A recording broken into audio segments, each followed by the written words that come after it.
All right. Well, we are at 3 minutes after the hour, and I don't want to take up much of your time. So let me launch the Department of Medicine Grand Rounds today, this February the 20th.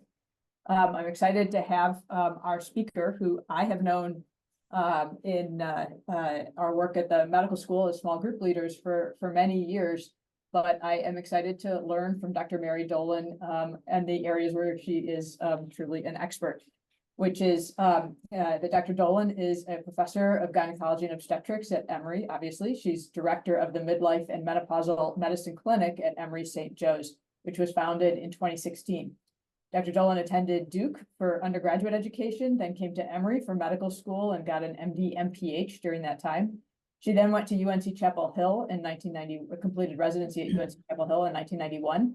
And then I didn't know this, Mary, but she was an epidemic intelligence officer at the Center for Disease Control after that time. Dr. Dolan, in her spare time, enjoys spending time with family, her new puppy, hiking, traveling, and yoga. And so I asked Dr. Dolan to come talk to us about sort of menopause, which I think is a desperately important topic that has not been talked about enough often in years past, particularly. You may talk about it a whole lot in OBGYN, but particularly in the Department of Medicine. And I think we all need to be sort of more educated on this topic for our patients. So with that preamble, Dr. Dolan, you take it away. Yes. Okay. Can everybody hear me? Yes. Okay. So first, I want to thank you for the opportunity. And I'm just so happy to share something I'm so passionate about with you. And I want to thank Dr. Schwartz for letting me use his office because we have a small group that starts at 1. So, we'll be out on time.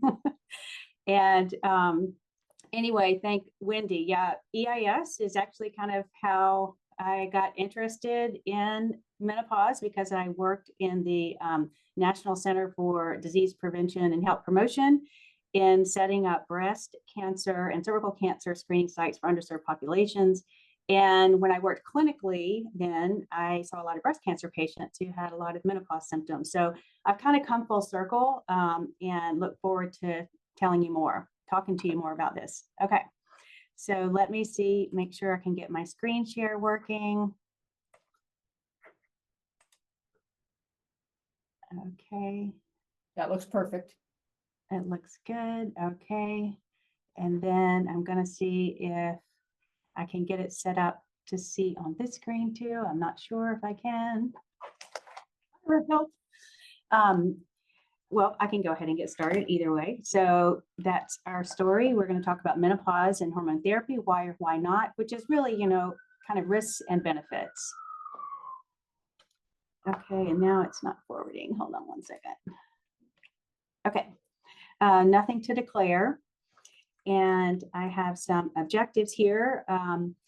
And want to also just say a word. I realize that some persons experiencing menopause may identify differently than the gender and pronouns that I use in this presentation. Many studies also in the past have reported just using women. So I hope I'm not offensive to anyone there. So we're going to talk a little bit about menopause. I'd like for you to kind of, again, get some more information, known risks and benefits, and areas of controversy, which you probably could already do, but I hope that I can make it a little bit more interesting. So first, in keeping with my CDC association, a little bit about just epidemiology and why is this a public health crisis, or is this a public health crisis?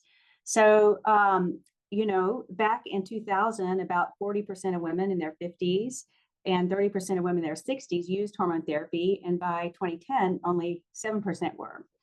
So on the bottom part of the slide, you can see that the life expectancy at birth has dropped over the past couple of years. And indeed, that is in part due to COVID, other increasing health problems such as obesity. But I like to think also for women, maybe it's because those women stopped using their hormone therapy in the early 2000s. So this is a public health crisis because medical education regarding menopause management has really been sparse. So there's a whole cadre of clinicians out there that are really not very well equipped to take care of these patients. And I'm not just talking about primary care. I think even in our specialty in OBGYN, there's such emphasis on more kind of the surgical side of education and obstetric side of education that we are really on the back burner when we talk about education about menopause. In fact, residents rotate with me in the menopause clinic, and just for like a day or two, that's really it. And after they go out in private practice, then that's when they start emailing me or calling me and saying, Dr. Dolan, what should I do about this? So I think it is a crisis. And the other thing is women really may spend up to 40% of their lives after menopause, which is more than 40 years for most women.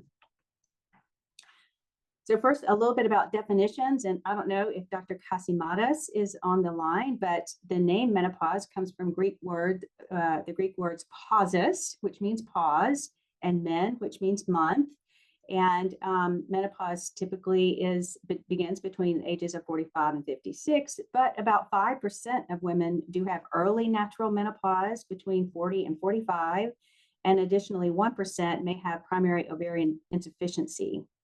And we know that early loss of ovarian function is associated with other health issues such as increased overall mortality, increased dementia, increased diabetes, increased cardiovascular disease and heart failure, increased osteoporosis, and fracture. In addition, there are disparities among populations in terms of when they experience menopause. And globally, women also from lesser developed countries experience earlier menopause as well at an average age of 56.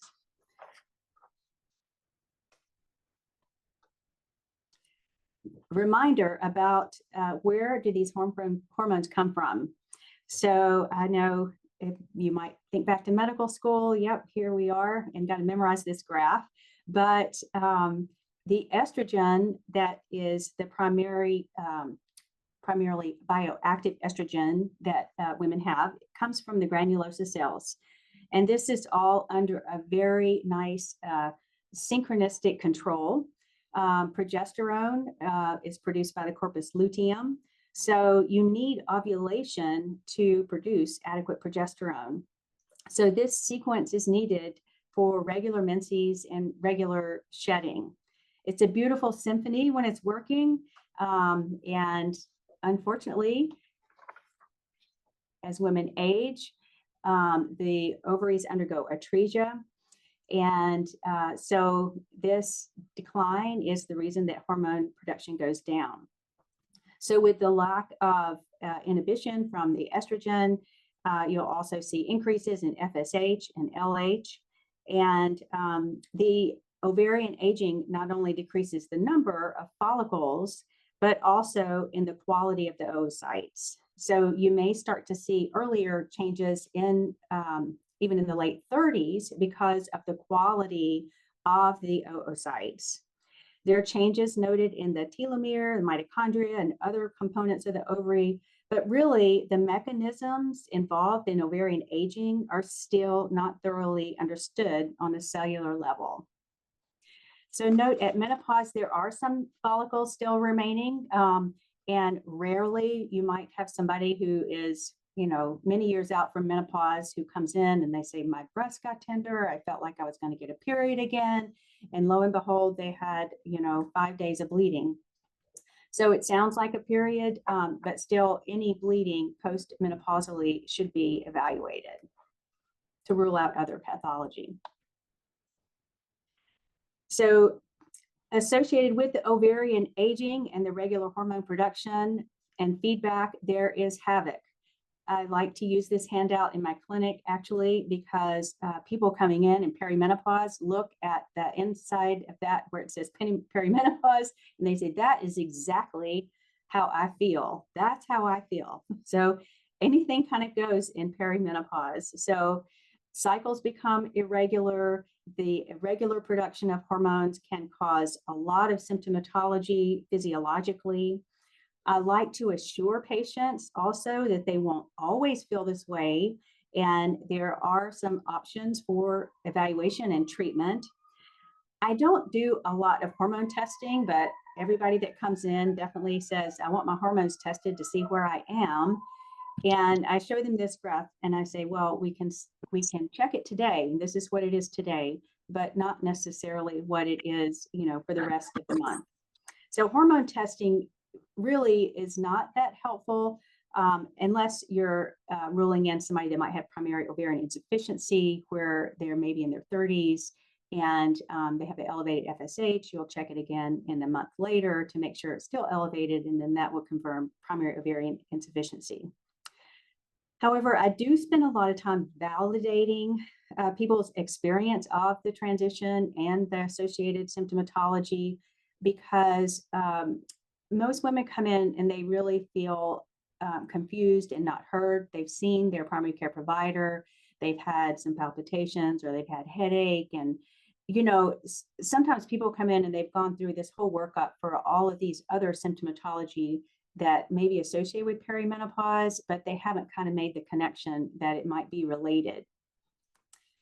The loop out of phase cycles are when you have actually recruitment of 2 follicles. So you'll have stimulation and you have recruitment of a follicle. So then that cycle will kind of go. And then mid-cycle, because of the elevated FSH, trying to, get that first egg to respond, you can have 2 oocytes respond. And so you'll have a real shortened cycle. But in general, the first sign of menopause is a shortened cycle or a change in the cycle length. So this is a complex slide and put together by the Stages of Reproductive Aging workshop to kind of really define the menopause transition. So what's really helpful to me is right in the middle where it says menopause transition. Under there, when people come in and they're like, well, my cycles are varying by, a little bit, 2 or 3 days here, or it's a little bit late, a little bit early. That's early menopausal transition. But when they start having amenorrhea of more than 60 days, that's considered more late perimenopause. And that's usually more definable to 1 to 3 years versus the earlier stage where it may be variable. And then you'll see kind of after menopause, well, if you look down at the hormone testing supporting criteria, see hormone testing is really, really variable with FSH. So it's not necessarily helpful. I want to also just point out in the bottom right, they're increasing symptoms of urogenital atrophy that may not happen as much during the transition, but happen a little bit more after menopause. So even though we have this criteria, what's really most important is, the history and the menstrual cycle. This is really the most important staging criteria that I use. I use this little handout. You can download it from www.menopause.org. And most people, they do use an app or their phone, or they may have another calendar that they use. But I like to use this in education because down at the bottom, it has when to call your healthcare provider. So many women have a misconception that irregular bleeding is normal in perimenopause or when I'm approaching menopause. And I really, emphasize that that is not really what should be happening, and that they should keep track of cycles and please call if they have any of these other experiences. And remember, back to the menstrual cycle slide that I showed. So perimenopause and this whole transition is really a time of relative progesterone deficiency because you have irregular ovulation. The summary of just everything we've kind of just talked about. So one of the things that happens also is you have the ratio of estradiol to estrone reverses. So estrone is the predominant circulating estrogen after menopause, and this is, increased in women who are obese, and we do have a lot of increasing obesity in our population. Testosterone does decline a little bit with aging, but there's no added effect of menopause unless they've had surgical menopause. And so the most common symptoms are kind of listed on the left. People come in, hot flashes, can't sleep, I'm moody, I'm crying, I'm irritable. They may have vaginal dryness, libido's gone. They can have joint pains. They can have cognitive changes. But also, there are these long-term consequences that they may not feel that they have symptoms of. They may not know increased risk of cardiometabolic disease or bone loss and osteoporosis. In addition, many women do complain of weight gain, and just want you to know that there is an average of 1.5 pounds per year during that transition time, which can vary, again, between 3 to 5 to 7 years. And the good news is that does kind of flatten out after the final menstrual period. However, you do have continued sarcopenia with aging. And so without building muscle mass and strength training, then women may continue to gain weight because their metabolic rate goes down.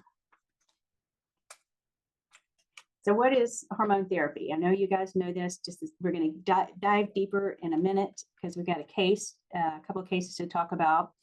But in general, hormone therapy includes estrogens, which we have a lot of different routes to deliver that now.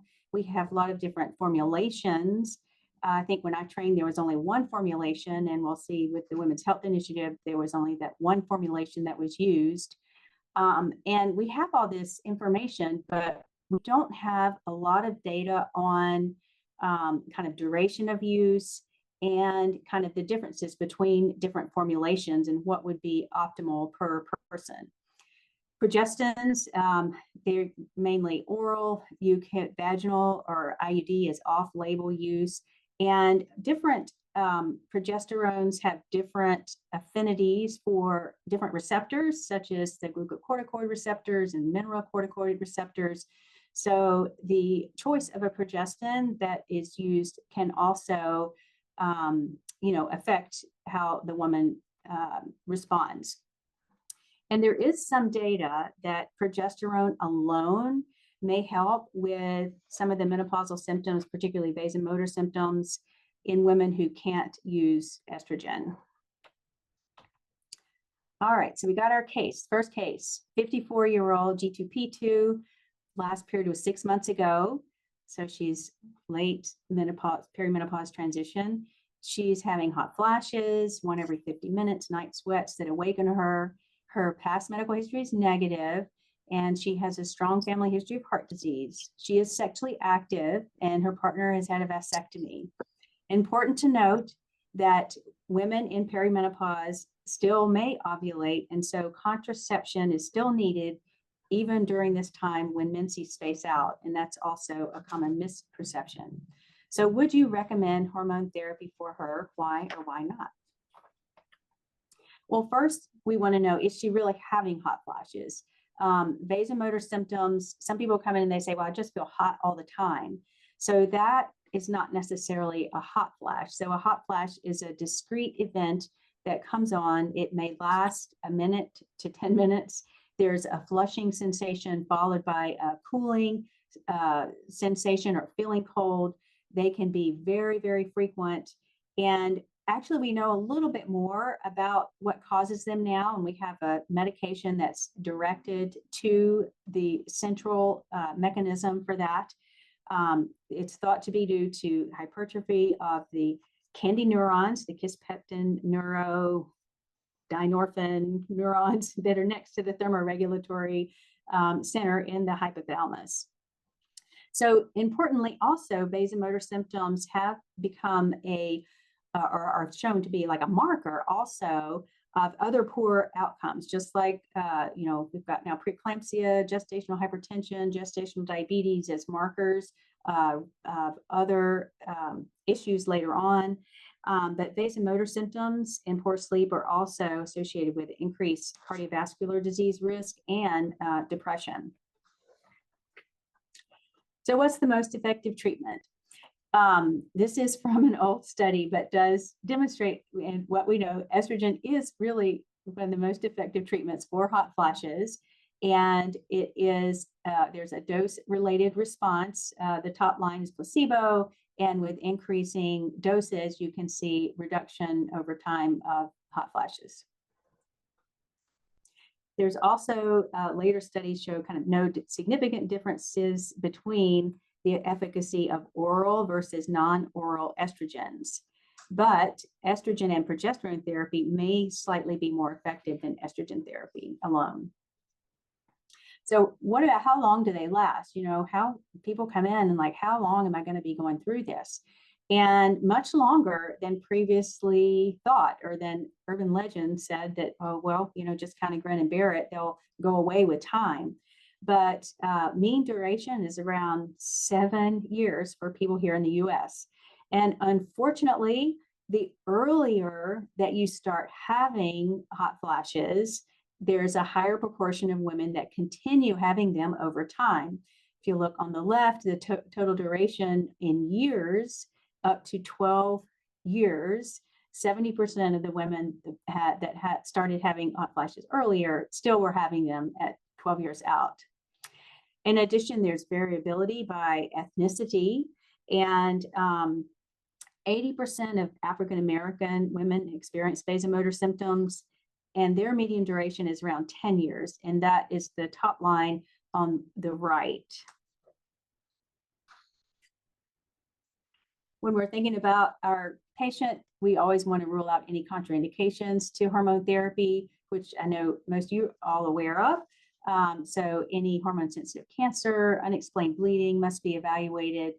History of thrombogenic tendency, DVT, PE, uncontrolled hypertension, confirmed heart disease, liver disease, migraine with aura, and TIAs. So the patient asks, well, I have a family history of heart disease, and is that a reason not to use hormone therapy? We know cardioprotection is lost after menopause, and we know from studies that women who have had BSO or bilateral oophorectomy do have a 2 times increased risk of heart disease. We know from observational studies that there are lipid changes, that estrogen does affect the lipids, raising HDL. However, it also can increase triglycerides. And there's been a lot of studies because of all this observational data in the past. Well, if it looks like it helps, should we give it to people that have heart disease? So many studies have shown that it does not help for secondary prevention of heart disease. And then what about preventing heart disease? So now we come to the Women's Health Initiative, which was a very large trial I'm sure you all have heard of. And I don't know if you knew that Emory was a site for the Women's Health Initiative back in the early or in the 90s when it started. And the PI was actually in the Department of Medicine, Dr. Sally McNagny. And actually, I worked with this study as the gynecologic consultant. And so I do have some skin in the game with this study itself. So anyway, this study was done, very large randomized trial. There were many women, 10,000 with history of hysterectomy, randomized to conjugated equine estrogens, and 16,000 to the conjugated equine estrogens and the medroxyprogesterone acetate. So again, these were the only formulations that were used. When women, they looked at the data, women were enrolled, but there was a mean age of 63. So that's quite a number of years after most women would go through menopause. And this did show increased risk of breast cancer, VTE, and cardiovascular changes for the women on both estrogen and progesterone. And the study, unfortunately, was stopped early at around 5 years, and a widespread panic with the media coverage of this, and everyone was taking off their hormones in 2002. And the women that used estrogen alone, there was actually lesser risk of breast cancer. some benefit, and also, of course, the benefit for fractures and fracture risk. So it's really complicated. There'll probably never be another study as large as this study was done. Estrogen only, again, also showed higher risk of stroke, lower risk of hip fracture, but no change in overall mortality when they look back at this. And estrogen progesterone did show higher risk of breast cancer, cardiovascular disease, and DVT-PE, but also, again, no change in overall mortality. So when the data was kind of re-looked at in terms of cardiovascular disease and hormone therapy, both of the estrogen and progesterone and estrogen only were associated with neutral risk, but increased risk of stroke and venous thromboembolism.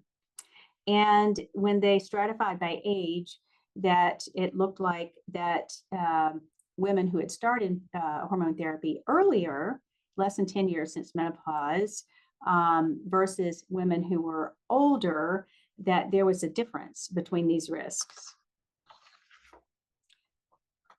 And this is just presenting those risks in a little bit different way, an absolute risk. So this can be another helpful way to kind of think about how we speak about risks and in terms of absolute numbers. And I just want to point out, actually, for both, also death from any cause was reduced in both populations. There's some studies now also looking at in women that get breast cancer who have used hormone therapy, they have less mortality risk also than women who haven't used hormone replacement therapy. So our patient asked, is it for me? Is it okay for me? So, you know, this is coming straight off of this reanalysis of the data. So people started doing trials to look at this. So the ELITE trial was one that looked at risk and using the carotid artery intimal media thickness as a marker for vessel disease. And this was, you know, not too many women, but they randomized the women since menopause. And note that they used a vaginal progesterone gel versus any oral progesterone. And they used estradiol, not the conjugated equine estrogen. They had good compliance, and this did show that hormone therapy might reduce early atherosclerosis, but not if you had lesions already established. They did also look at cognitive outcomes, and cognitive outcomes were a little bit more complicated. So for our patient, for concerns about heart disease, we know it shouldn't be used for primary prevention. It may have an increased risk of stroke and VTE. When it's initiated earlier, you may have less progression of subclinical atherosclerosis, and certainly a risk assessment for cardiovascular disease is recommended prior to starting hormone therapy. So there's a lot of gaps, again, in research regarding, again, dose, formulation, route of delivery, and duration of use relative to cardiovascular risks, and certainly gaps related to ethnicity and other social determinants of health. So a lot of palpitations is a frequent complaint. So I'm really happy that we have the Women's Heart Health Center up at St. Joe's, and we do work together on a lot of care of a lot of patients. So back to our patient, just to think, what would you do? So what are the FDA approved indications for hormone therapy? And moderate to severe vasomotor symptoms is one of the indications. So let's take a deeper dive into kind of hormone therapy itself. Treatment of or prevention of osteoporosis, not treatment in people that have had early primary ovarian insufficiency, and then treatment of moderate to severe vulvovaginal symptoms. So that's really talking about local therapy, not systemic therapy. And note that it doesn't talk about urinary symptomatology, which it does not have the indication for urinary symptomatology, but we know there is some benefit. So there's lots of different formulations. You've got pills. We've got the micronized 17-beta estradiol that may be given in a patch, in a gel, in a mist, and there's even a fem ring that's used vaginally. So the fem ring is just the estrogen. So just note that that does need to have opposing progesterone versus the S-string, which is for vaginal replacement only. So I have seen some patients who were given fem ring by their providers and not given progesterone, and have come in with abnormal bleeding, and turns out they have hyperplasia or even endometrial cancer. So there's many progesterones to pick from, and like I said, sometimes there can be differing effects by type of progesterone. So drospirenone is one that has been looked at that has some anti-aldosterone effects and thought to help with blood pressure. There's different androgenicity related to the progesterone. So like levonorgestrel is the most androgenic, drospirenone and norethindrone are less androgenic. And then we have the natural progestin, the micronized progesterone, which is made similar to the progesterone that's made by your body endogenously. And there is only one formulation. And unfortunately, if people have a peanut allergy, that's not an available option. So then we have to get into compounding if that's something that they want to use. So, and just a word about compounding, you know, since we have natural FDA approved options that are bioidentical or natural, much prefer these over using the bioidentical compounded hormone therapy. The only indication that I use that sometimes for is testosterone. I didn't put a slide in about testosterone. There's a lot of controversy over this, but there are some data in sexual literature that testosterone supplementation may help with sexual dysfunction and decreased libido, although it's a controlled substance and you have to monitor levels and all of that. Note, you did not see pellets on here. There's a lot of people that come in that are getting pellets from, I don't know, different, I wouldn't even call them clinics because I'm not sure who runs them, but the pellets are not FDA approved. And I have seen patients coming in with, who've received estrogen testosterone pellets with testosterone level up to 700. So normal levels would be, 40 to 80.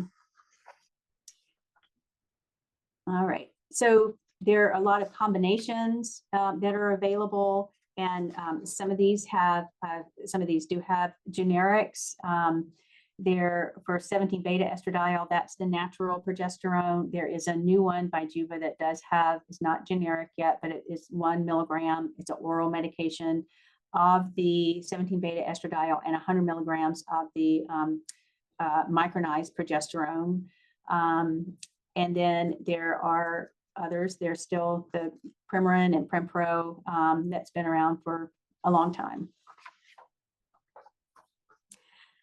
There's also a tissue selective estrogen complex that's available, basodoxifene, which is a SERM that is available in other countries separately, but here only available when it's combined with the conjugated equine estrogen to form this, what's called a tissue selective estrogen complex. And this may have an advantage because you do not need to take the progesterone, okay? You don't need that because of the way the basodoxifene acts. And it was FDA approved in 2013 for vasomotor symptoms. There is not a generic version. And incidentally, during COVID, there were a lot of production problems with this. So many patients that we had went off of the DuoV because they were not able to get it. There is some data that looked at beta-doxyphene as possibly, better for patients that have a high risk of breast cancer. You see beta-doxyphene similar to tamoxifen or raloxifene, but that hasn't got FDA approval for that. The other disadvantage of this is that I just looked on GoodRx, and it's around $200 to $230 a month if your insurance doesn't cover it. So just this past year, let's talk a little bit about non-hormonal treatments of vasomotor symptoms. The North American Menopause Society, now known as the Menopause Society, did review all the evidence and literature on non-hormonal treatment for vasomotor symptoms and categorized each of these level 1 to 3, with 1 being good evidence and level 3, not so good. And here's kind of how the list played out. You can access this publication and also the position statement on hormone therapy that has a lot of great information. If you go to the North American Menopause Society website and look under position publications and then look under position statements, you do not have to be a member to download these position statements. So prior, they had recommended things like paced respiration, which is just controlling breathing. But this kind of went over to the non-recommended column. And we have a new player over here in the recommended column. And that is fezolinetant. So this was the one I was talking about earlier. It's a neurokinin B antagonist that was recently approved in last year for vasomotor symptoms. They have been studied for a few years, and the safety data is out there as well. A few people, very few, had liver enzyme elevation. So it's recommended to check liver enzymes before using this medication and following those. But it was effective.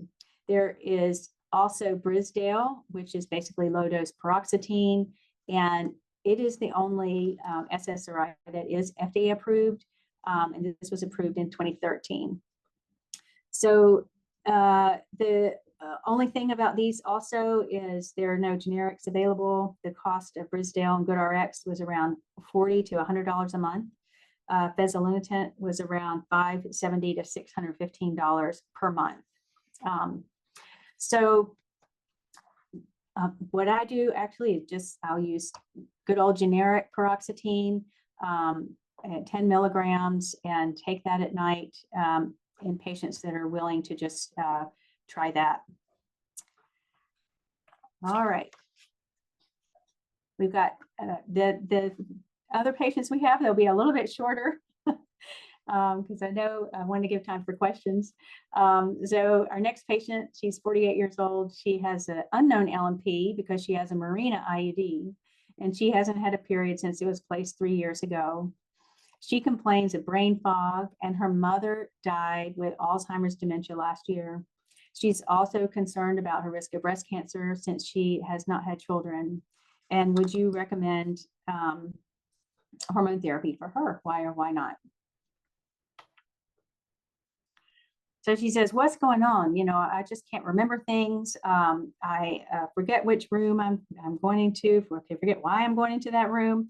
And memory complaints are pretty common during midlife.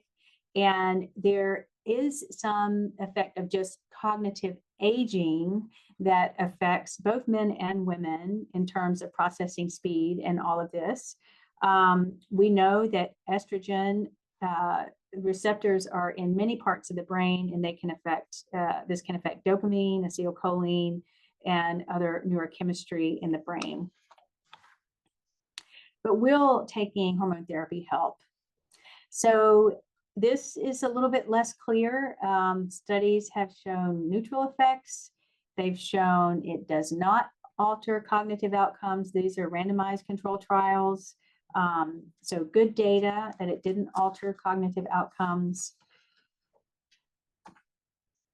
But if you are having severe vasomotor symptoms, which are patients, you didn't mention that, hormone therapy may help because vasomotor symptoms interfere with sleep. And so if the patient is having difficulty sleeping and having these cognitive issues, then hormone therapy may be beneficial. In addition, I like to tell patients, a part of that reassurance, that memory does get worse in perimenopause. It will get a little bit better once these hormonal fluctuations kind of calm down, but it may not go back to exactly to premenopause levels. And then we've got the risk of Alzheimer's. So we do know women who have surgical menopause do have a greatly increased risk of Alzheimer's, up to 70%. And that replacement remove that risk. So it is recommended, again, for replacement of women that have early or primary ovarian insufficiency or early oophorectomy. And then there are 3 studies support the timing hypothesis that it decreased the risk of Alzheimer's disease. Other studies have shown increased risk. This was a recent study, I believe last year, or that was published last year. And this is not the only one, but this is the one, the patients were coming in, I think, because the news picked it up. And this was a Danish nested case control study looking over many years, and they had a lot of patients and controls. But if you look at the characteristics table of the study, which that is, remember your evidence-based medicine, you really need to look, and there were significant differences between the cases and controls on their education level, their annual household income, history of diabetes, and history of thyroid disease. And these decreased education level and other these social determinants of health that have been shown to put increased risk to cognitive issues or cognitive challenges later on.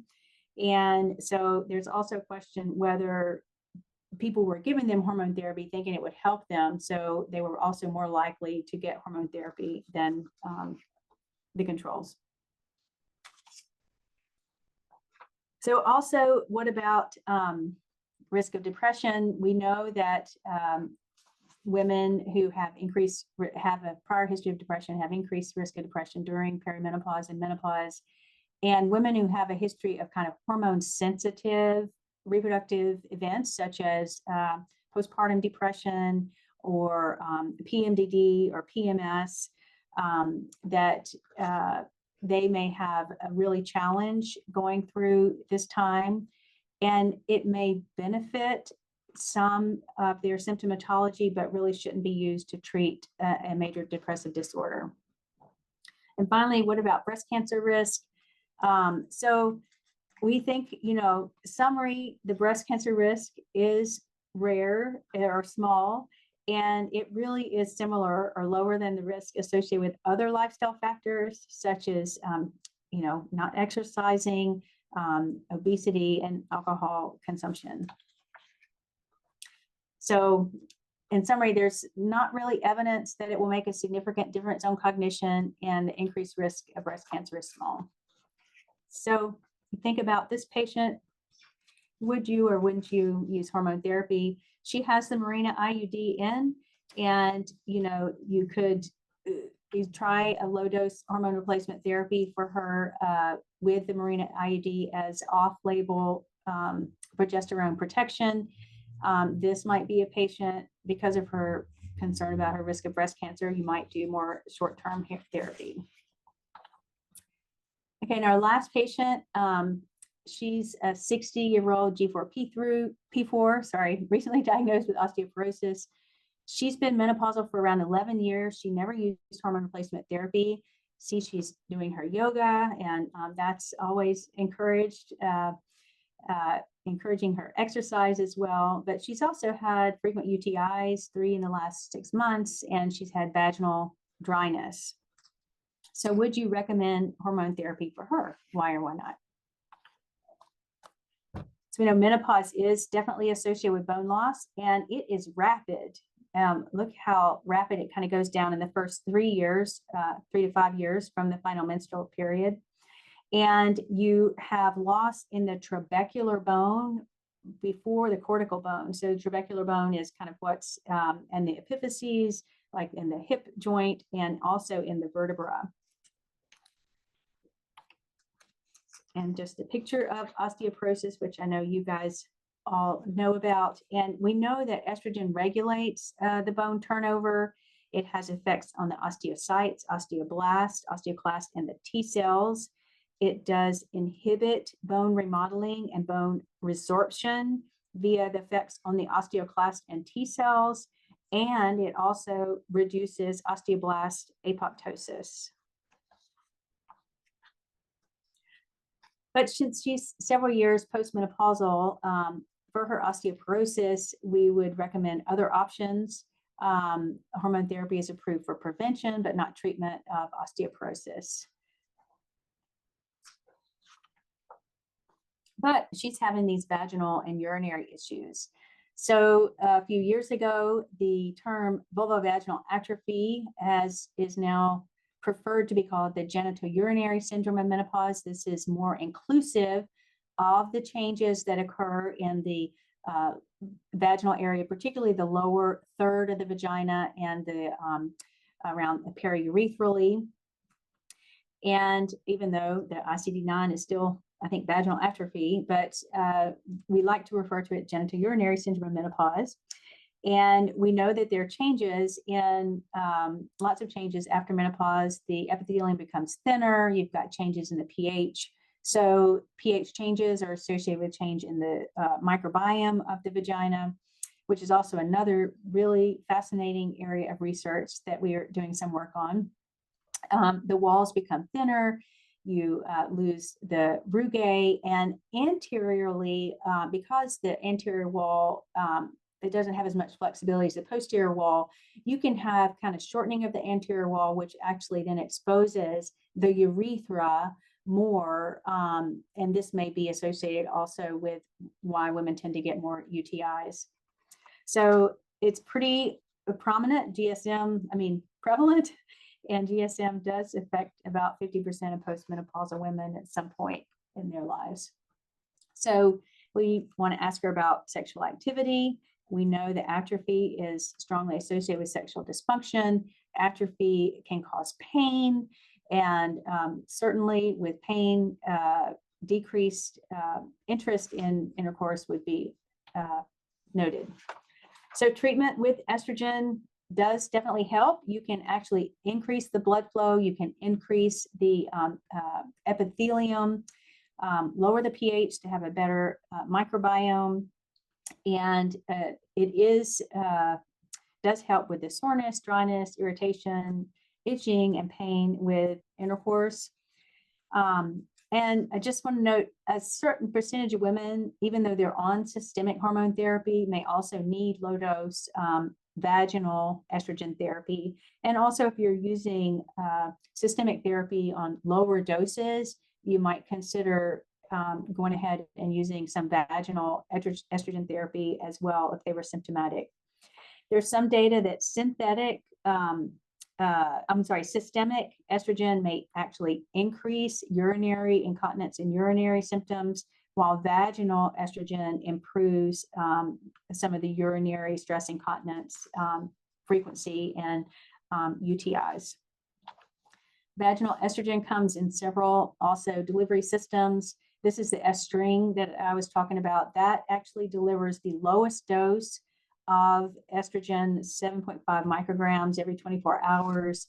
The creams and the tablets and the suppositories are available in, well, the tablets and the suppositories are available in different doses. And then the cream is 0.1%. If somebody is very atrophic, when we start vaginal estrogen, a lot of times we'll recommend to use it nightly for 2 weeks to build up the epithelium, and then a maintenance of twice a week. There is no long-term data on, endometrial protection. But in general, we don't usually recommend progesterone. However, if someone does have bleeding or other risk factors, that should be kind of worked up. And you have to make sure that you're telling the patient it doesn't cause problem when it's used as directed. I've also had patients who've come in and they've been told they've been using the whole applicator nightly for weeks, and they come in with bleeding and wonder what's going on. So, appropriate patient instructions is important as well. There are a couple of alternatives. Intrarosa is DHEA, and that's a suppository that is used nightly. And then there is an oral SERM, ospemifene, which is has been approved. Oops, sorry, that's telling me I'm talking too much. To help with dyspareunia or pain with intercourse. And the idea with this one is when this one was being developed, it was like, okay, we need the perfect one that helps the vagina, doesn't cause endometrial cancer, and prevents breast cancer. And it doesn't have the indication for prevention of breast cancer, does not cause endometrial stimulation. You don't have to use a progesterone, but it does help in certain patients. We would always start with local therapy first before going to anything systemic like this. So that's our patient. Would we give her hormone therapy? Most likely we would do just local therapy. So in summary, it's an option for the management of menopausal symptoms. We have also non-hormonal options for these symptoms. How long, there's insufficient evidence on the safety, risk, benefits for duration of use of hormone therapy. But there's no data to support routine discontinuation of hormone therapy after age 65. So in someone who is healthy and doesn't have other risk factors and is still getting benefit from her hormone therapy, we'll continue that. We'll definitely try to lower the dose over time. When hormone therapy is stopped, vasomotor symptoms may recur up to 50% of women who discontinue hormone therapy.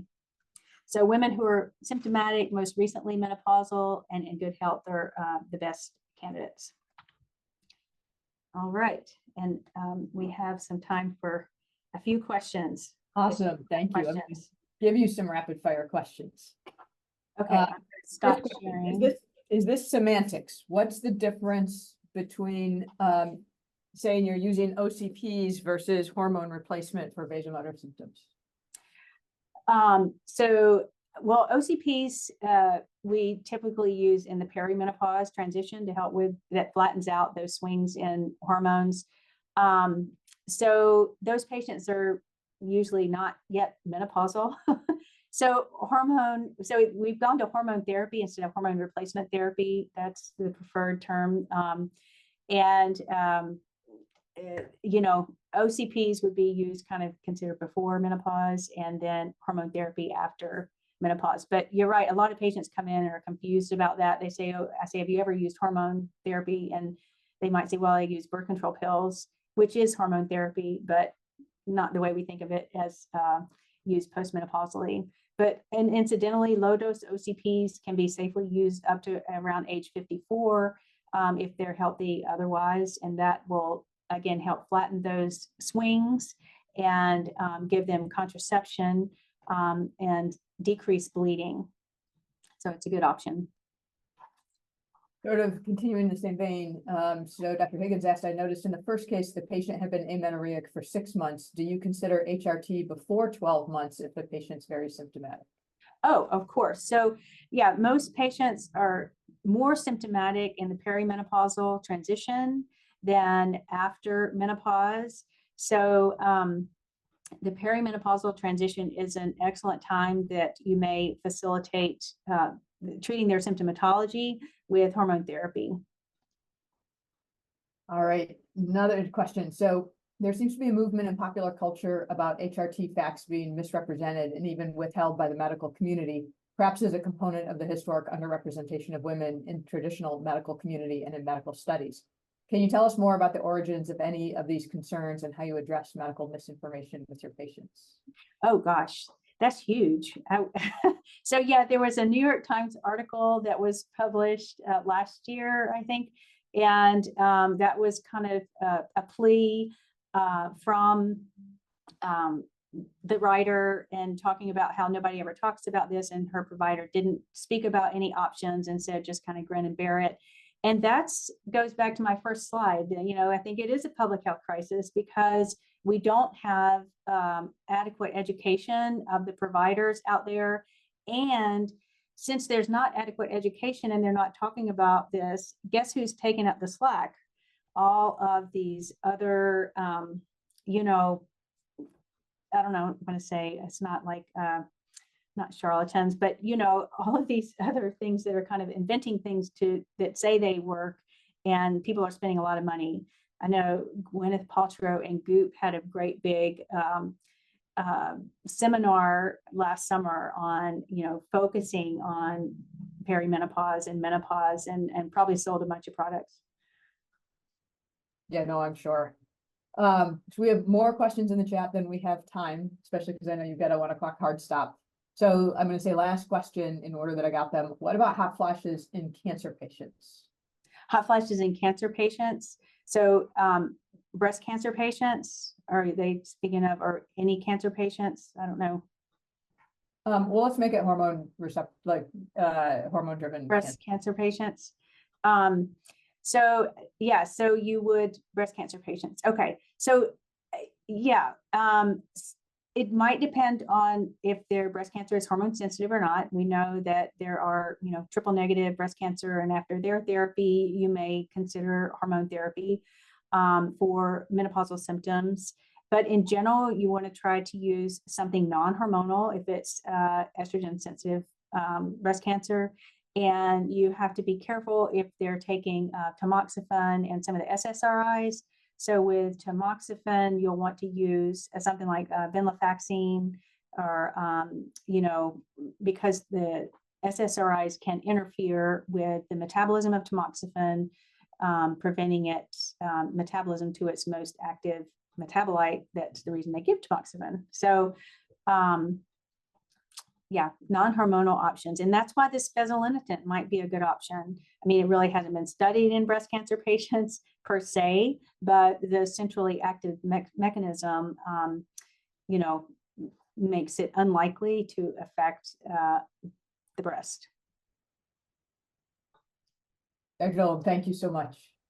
Oh my gosh, I love this. So send me your patients, and I hope that you learned at least something today. And again, I really appreciate being able to share something I'm so passionate about with you guys, and appreciate that all the work that you guys do. And anyway, yeah, send me the patients, or call me, send me an email if you have any questions. You may get flooded. Thanks again. Okay, bye-bye.